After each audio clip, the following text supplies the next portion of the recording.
بسم اللہ الرحمن الرحیم۔ حضرت یوسف علیہ السلام کے قصے کو قرآن کریم کی سورۃ یوسف میں بیان کیا گیا ہے، اور اس سورت میں پہلی آیات میں اس قصے کو سب سے اچھا قصہ قرار دیا گیا ہے۔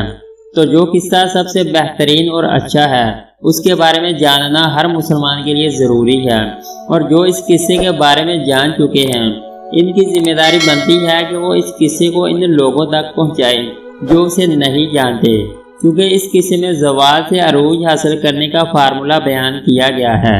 سیدنا حضرت یوسف علیہ السلام اللہ تعالیٰ کے امتحانوں میں ثابت قدم رہے اور صبر کرنے والے ثابت ہوئے تو اللہ تعالیٰ نے انہیں بادشاہی عطا کی۔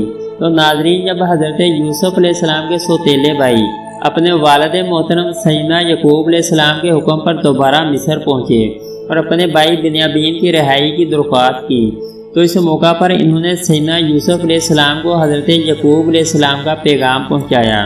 جب یوسف علیہ السلام نے اپنے والد کا خط پڑھا تو زاروں قطار رونے لگے، جس کے بعد انہوں نے اپنے بھائیوں کو بتایا کہ وہ یوسف علیہ السلام ہے جسے وہ بچپن میں کنویں میں پھینک آئے تھے۔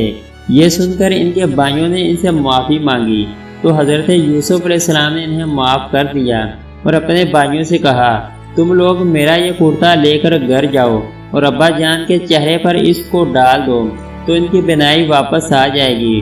تم سب لوگ سب گھر والوں کو ساتھ لے کر میرے پاس واپس مصر آ جانا۔ یہ سن کر سیدنا یوسف علیہ السلام کا بڑا بھائی یہودا کہنے لگا کہ یہ کرتا میں لے کر جاؤں گا، کیونکہ میں یوسف علیہ السلام کا بکری سے خون سے رنگا کرتا میں ہی لے گیا تھا، جس سے میرے باپ کو تکلیف ہوئی تھی۔ آج جب میں یہ کرتا لے کر جاؤں گا تو یقیناً وہ مجھ پر بہت زیادہ خوش ہوں گے۔ یہودا یوسف علیہ السلام کا کرتا لے کر خوشی خوشی مصر کنعان کی طرف روانہ ہوا۔ حضرت یوسف علیہ السلام نے اپنے بھائیوں کے ساتھ اپنے والد اور سب خاندان کو لانے کے لیے 200 سواریاں بھی بھیجی۔ یہودا جیسے ہی سیدنا یوسف علیہ السلام کا کرتا لے کر مصر سے کنعان کی طرف روانہ ہوا تو ادھر کنعان میں سیدنا یعقوب علیہ السلام کو اپنے لگتے جگر اور جان سے پیارے بیٹے حضرت یوسف علیہ السلام کی خوشبو محسوس ہوئی، تو انہوں نے اپنے پوتوں سے اس کا ذکر کیا۔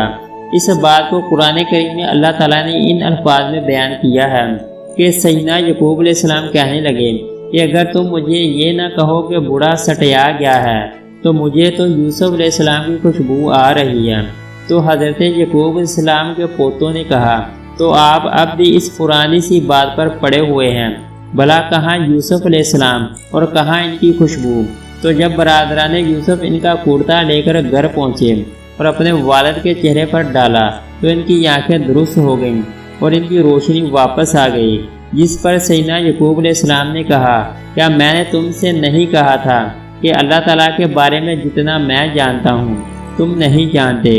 پھر یعقوب علیہ السلام نے تہجد میں اللہ تعالیٰ سے اپنے بیٹوں کی معافی کی دعا کی، اور آپ کی دعا کی وجہ سے تمام برادران یوسف کی بخشش ہو گئی، اور اللہ تعالیٰ نے یہ خوشخبری سنائی کہ آپ کے بیٹوں کے گناہوں کو آپ کی دعاؤں سے معاف فرما دیا گیا ہے۔ پھر حضرت یعقوب علیہ السلام نے اپنے لگتے جگر سیدنا یوسف علیہ السلام کے ملک مصر جانے کی تیاریاں شروع کر دیں۔ حضرت یعقوب علیہ السلام کے خاندان کے کل 72 یا 73 آدمی تھے جو مصر روانہ ہوئے۔ جب حضرت یعقوب علیہ السلام کا قافلہ مصر کے قریب پہنچا تو حضرت یوسف علیہ السلام ایک عظیم الشان جلوس کے ہمراہ آپ کے استقبال کے لیے آئے۔ اس جلوس کے دونوں طرف مصر کی عوام با ادب کھڑی تھی۔ حضرت یعقوب علیہ السلام نے اپنے بیٹے یہودا سے پوچھا، کیا یہ فرعون مصر کا لشکر ہے؟ تو یہودا نے انہیں فرمایا، نہیں ابا حضور، یہ لشکر فرعون نہیں، یہ آپ کے بیٹے سیدنا یوسف علیہ السلام کا لشکر ہے جو آپ کے استقبال کے لیے آیا ہوا ہے۔ سیدنا یعقوب علیہ السلام اس بات پر حیران ہوئے تو اتنے میں حضرت جبرائیل علیہ السلام تشریف لے آئے، اور آپ نے سیدنا یعقوب علیہ السلام سے فرمایا کہ اے اللہ عز و جل کے نبی، ذرا سر اٹھا کر آسمان کی طرف بھی دیکھیں، آپ کی خوشی میں شرکت کے لیے فرشتوں کا جمع غفیر بھی حاضر ہے، اور ان میں وہ فرشتے بھی شامل ہیں جو آپ کے غم میں آپ کے ساتھ روتے رہے۔ اس کے بعد سیدنا یعقوب علیہ السلام اپنے فرزند حضرت یوسف علیہ السلام سے ملے۔ 40 سال بعد ہونے والی اس ملاقات نے باپ بیٹے کو آبدیدہ کر دیا۔ دونوں دیر تک ایک دوسرے کے گلے لگے رہے۔ پھر حضرت یوسف علیہ السلام اپنے خاندان کو لے کر اپنے دربار میں پہنچے اور سیدنا یعقوب علیہ السلام کو سہارا دے کر اپنے تخت شاہی پر بٹھایا، اور ان کے ارد گرد آپ کے 11 بھائی اور آپ کی سوتیلی ماں بھی بیٹھ گئی۔ اس کے بعد شاہی آداب کے احترام میں سب نے سیدنا یوسف علیہ السلام کے سامنے سجدہ کیا۔ تفسیر یوسف میں لکھا ہے یہ سجدہ تحیہ تھا جو اس وقت جائز تھا۔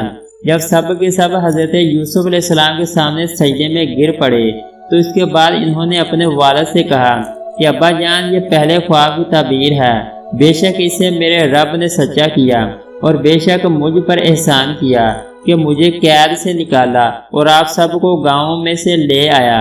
اس کے بعد شیطان نے مجھ میں اور میرے بھائیوں میں ناچاکی کروا دی۔ بے شک میرا رب جس کام کو چاہے آسان کر دے، بے شک وہی علم و حکمت والا ہے۔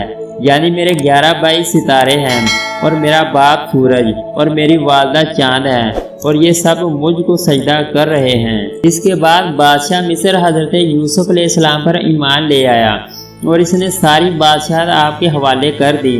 اس طرح بنی اسرائیل کو مصر میں حکومت مل گئی اور یہاں آباد ہو گئے۔ حضرت یعقوب علیہ السلام نے اپنی باقی زندگی حضرت یوسف علیہ السلام کے ساتھ خوش و خرم گزاری۔ سیدنا یعقوب علیہ السلام تقریباً 24 سال تک مصر میں رہے اور پھر ان کی وفات ہو گئی، جس کے بعد حضرت یوسف علیہ السلام نے انہیں ان کی وصیت کے مطابق فلسطین میں تدفین کیا۔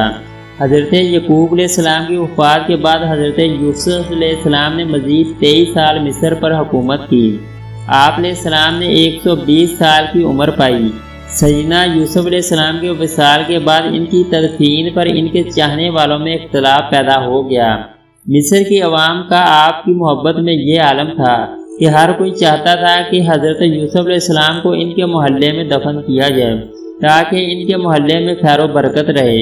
آخر میں اہلیان مصر اس بات پر راضی ہوئے کہ آپ کو دریائے نیل میں دفن کیا جائے تاکہ دریا کا پانی آپ کی قبر مبارک کو چھو کر گزرے اور تمام مصر والے اس سے برکت حاصل کریں۔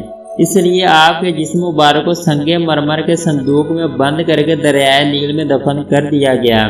پھر 400 سال بعد حضرت موسیٰ علیہ السلام کے زمانے میں جب اللہ تعالیٰ نے بنی اسرائیل کو حضرت موسیٰ علیہ السلام کی قیادت میں مصر چھوڑنے کا حکم دیا تو سیدنا موسیٰ علیہ السلام کو حضرت یوسف علیہ السلام کی میت بھی اپنے ساتھ لے جانے کا حکم دیا، جس پر حضرت موسیٰ علیہ السلام ان کا تابوت دریائے نیل سے نکال کر اپنے ساتھ فلسطین لے گئے، جہاں سیدنا یوسف علیہ السلام کے تابوت کو حضرت اسحاق اور حضرت یعقوب علیہ السلام کے برابر میں دفن کیا گیا۔